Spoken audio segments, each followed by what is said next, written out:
Tudo bem? Como é que vocês estão? Eu espero que vocês estejam muito bem. Meu nome é Alan de Oliveira e eu sou professor de História e estou gravando alguns vídeos para a gente levantar algumas discussões, para a gente entender um pouco do mundo, como é que ele está hoje em dia, à luz, né, do entendimento mais histórico. Não é o único, não é o mais abrangente, tá? É apenas uma das visões para a gente fazer pensar. O vídeo de hoje vai ser dividido em dois temas, em duas partes, em dois vídeos. Nós vamos começar com um vídeo um pouco indigesto, mas depois ele vai ficando pior, tá? Né? E a nossa intenção aqui é levantar algumas questões um tanto quanto mais pontuais para a gente saber ou tentar descobrir ou tentar ver como esse mundo funciona. Mas antes de tudo, como está aí embaixo aí do vídeo, né? Dê o seu like, compartilhe, manda mensagem para mim, eu respondo, tá? Sininho para você receber as próximas, tá? E ajude o próprio professor, não é? Eu sou apenas um professor latino-americano, sem dinheiro no banco, sem parentes importantes que moram no interior, né? Então, fazendo um favor, ajude esse pobre senhor, não é? A viver, não é? Comprar livros, a ler livros, né? A ter essas ideias. Claro que se vocês gostarem. Se vocês não gostarem, façam a mesma coisa, pelo amor de Deus. Me ajudem, tá? Então, o nosso vídeo de hoje é sobre futebol, sobre racismo e sobre capitalismo, tá? Vamos agora fazer um pequeno vídeo dentro do vídeo.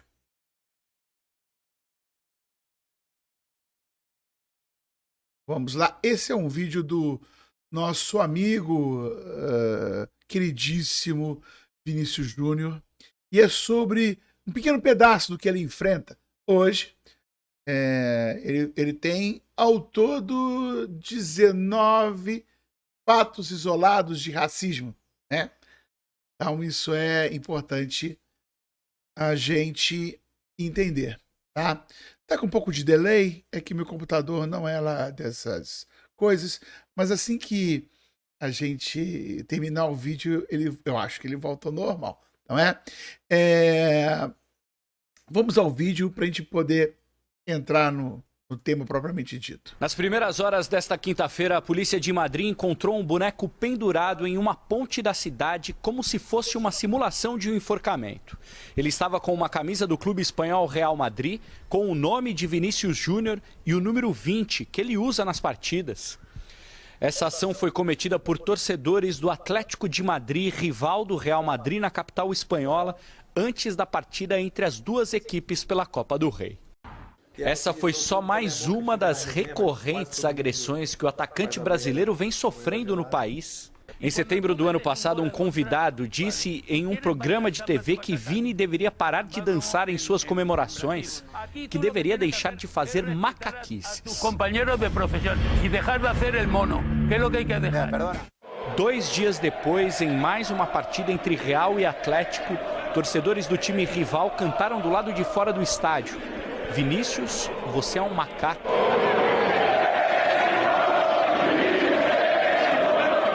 Em dezembro, torcedores do Valladolid ofenderam o jogador quando ele deixou o campo e arremessaram objetos em sua direção.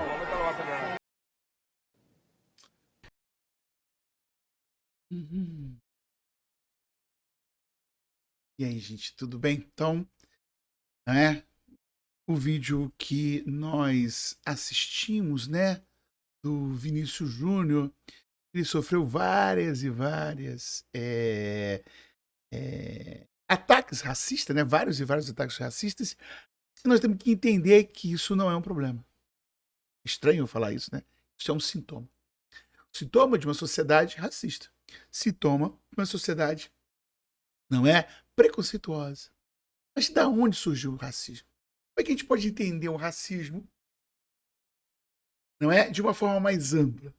Podemos falar que a escravidão proporcionou isso? Podemos. Foi o único fator? Não. A escravidão é um dos fatores principais, mas não é o único. tá?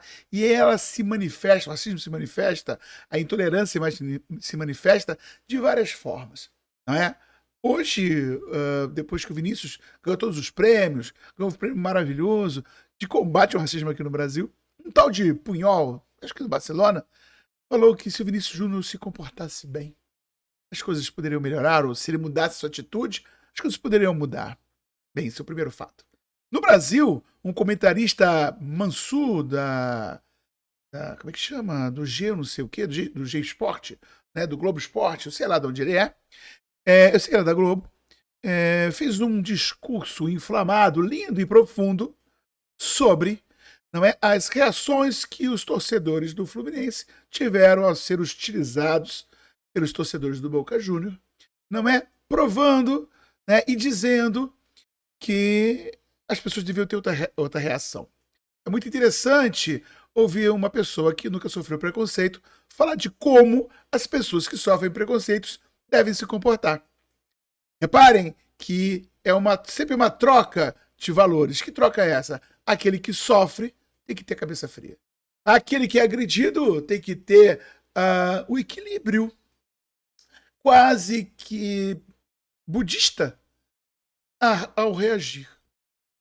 Não nos esqueçamos que as várias torcidas do Brasil e fora do Brasil foram hostilizadas. Um menino, acredito que estava em São Paulo, torcedor, acho que do São Paulo, sofreu racismo e chorando, o pai dele ao lado, por causa das câmeras, talvez, um pouco mais contido, mas eu estou chorando. E a pergunta que eu faço, e se fosse um filho seu? O que você faria? Então, reparem, no que eu estou falando. Eu estou falando que as atitudes racistas, elas estão entranhadas na sociedade. Elas são estruturas, fazem parte da estrutura social, que nos bloqueiam, que nos fazem ter, de uma maneira ou de outra, certas atitudes. Ou recriminar atitudes. Então, reparem que isso é importante a gente entender.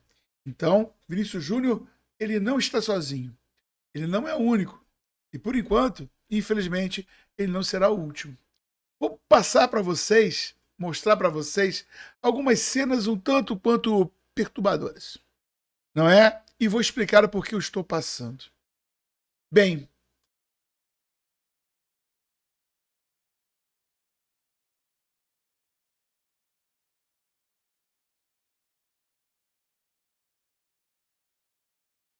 vamos lá.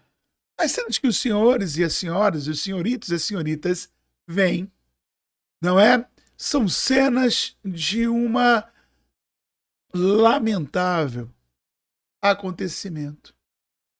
Essas são cenas do que se chamou, ficou conhecido como zoológico humano. Zoológicos humanos eram zoológicos humanos eram apresentações antropológicas, científicas de pessoas exóticas aos olhares europeus.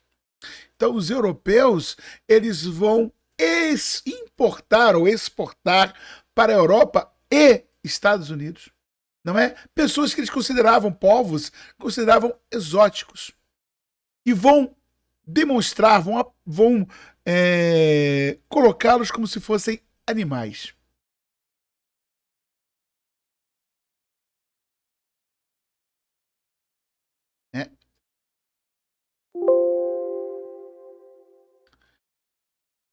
Esse aí é um das pessoas mais famosas. Ele se chama, perdi o nome dele. Cadê? É Obambenda. Obambenda é o nome. Ota Benga é o nome do nosso colega. Na sua juventude, adolescência, ele foi, levado, raptado, e foi apresentado durante anos em zoológicos humanos. Se eu não me engano, ele ele se mata aos 32 anos nos Estados Unidos, após passar uma vida sendo humilhado. Tá? Então, esse é o nosso amigo, o Otabenga. Aí nós temos um contraponto a isso, não é? Aí aparece o corpo de uma pessoa negra que foi linchada e seu corpo foi queimado.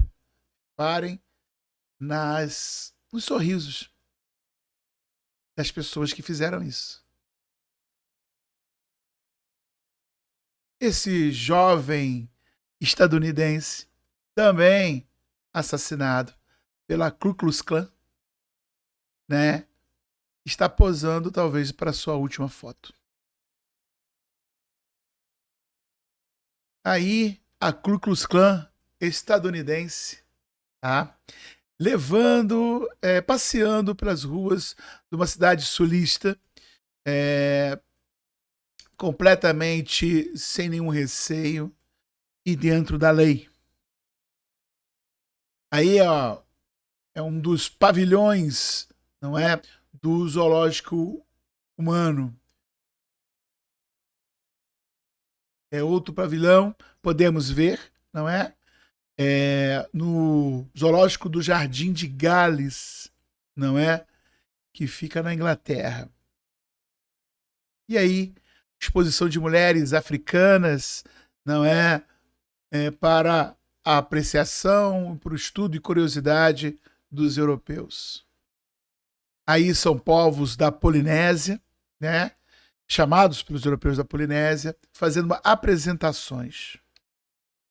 Aí é o povo africano, que também está fazendo apresentações em praça pública. Também mulheres de uma aldeia da Polinésia. Aí é uma criança africana sendo alimentada dentro de uma jaula. Uma família africana também dentro de uma jaula, de um cercado. Aí, um cartaz chamando as pessoas para ver, né? Stuttgart, na Alemanha, 1928. Então, reparem. Por que eu quero... por que eu estou querendo demonstrar isso? Os zoológicos humanos vão começar mais ou menos no meio do século XIX.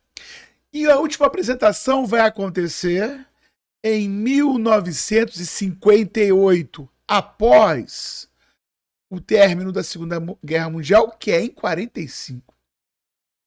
O último país a ter a apresentação é a Bélgica.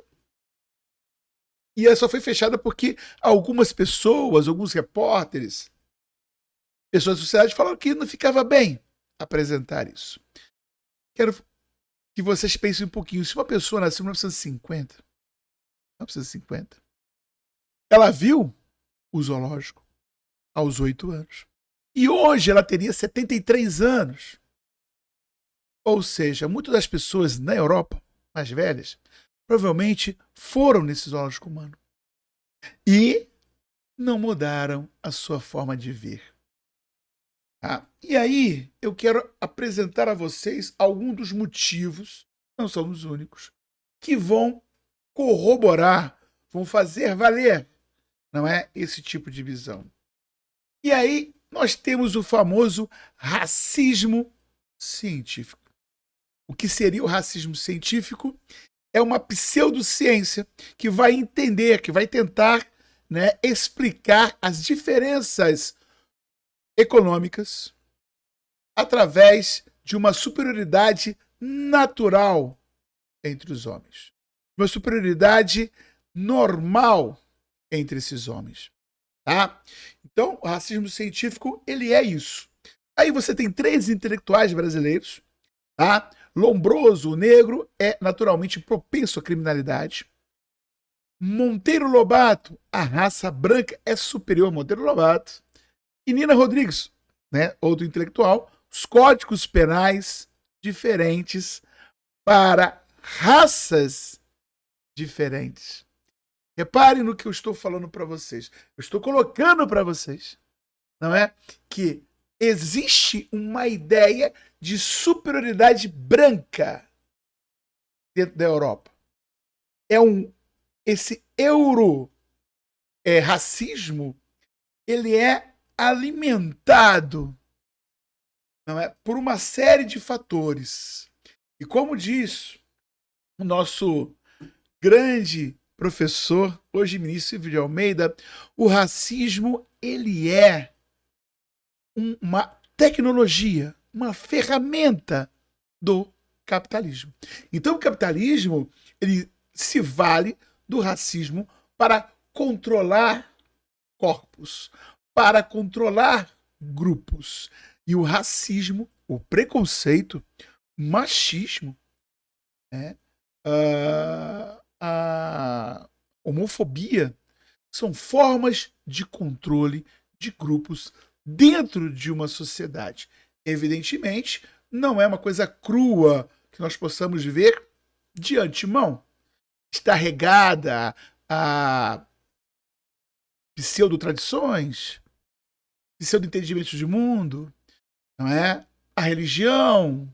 Então, nós temos essa teia estrutural da superestrutura que dá sustentação ao capitalismo.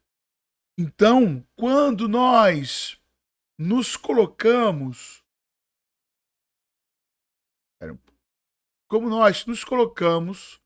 como defensores de um entendimento maior, nós estamos querendo apontar para isso. O racismo científico, ele foi, vamos assim dizer, ele foi estimulado, foi propagado por uma política pública que se chamava eugenia. Se chama eugenia, porque parece que, né, a Israel está fazendo agora.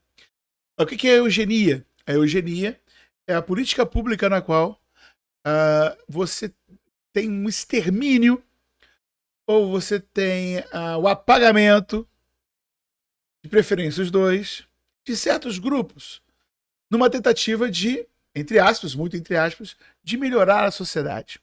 Foi por isso que no começo do vídeo eu falei que o futebol ele não é um problema, ele é um sintoma de uma sociedade racista.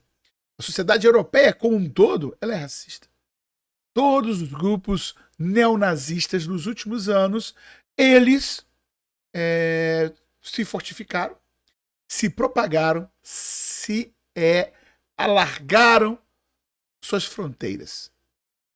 Entender isso é entender o mundo de hoje. Tá? Então, nesse pequeno vídeo, acho que foi curto, acho que, né, tentei condensar, tentei indignar vocês. Esse vídeo é indignar vocês. Essa é a intenção dele. Né? Ao fazer a correlação do que acontece com o Vinícius Júnior, do que acontecia até há pouco tempo, menos de 100 anos, não é? Há 73 anos, 73 não, menos 73, 58, né? Não sei fazer a conta, menos 8, 60 e poucos anos, que acontecia no mundo, na Europa e nos Estados Unidos, aconteceu há pouco tempo. O apartheid, né? A luta da igualdade nos Estados Unidos, ela ganhou força na década de 60. Né? 60, 70. Onde você vai ter Martin Luther King, você vai ter a Rosa Parks, você vai ter a Malcolm X. Então reparem como a sociedade capitalista ela se estrutura. Como é que ela está estruturada? Como é que ela está montada? Bem, esse vídeo fica por aqui. Ele é rápido, ele é curto. O outro, a gente vai começar a falar um pouco mais do como foi construída a ideia de racismo científico, de eugenia. E nós vamos falar, por exemplo, do Congresso das Raças. Vamos falar, por exemplo, de um pouco de literatura, não é? Por exemplo, o surgimento da ideia do Tarzan. Quem é o Tarzan? Tarzan é um homem branco que naturalmente ele vence, não é? Todas as coisas, todas as dificuldades que a África lhe propõe. Ele naturalmente, ele vence. Conversa com os animais, conversa com os homens, não é? Domina tudo, como se fosse quase natural. Quase natural uma superioridade do homem branco.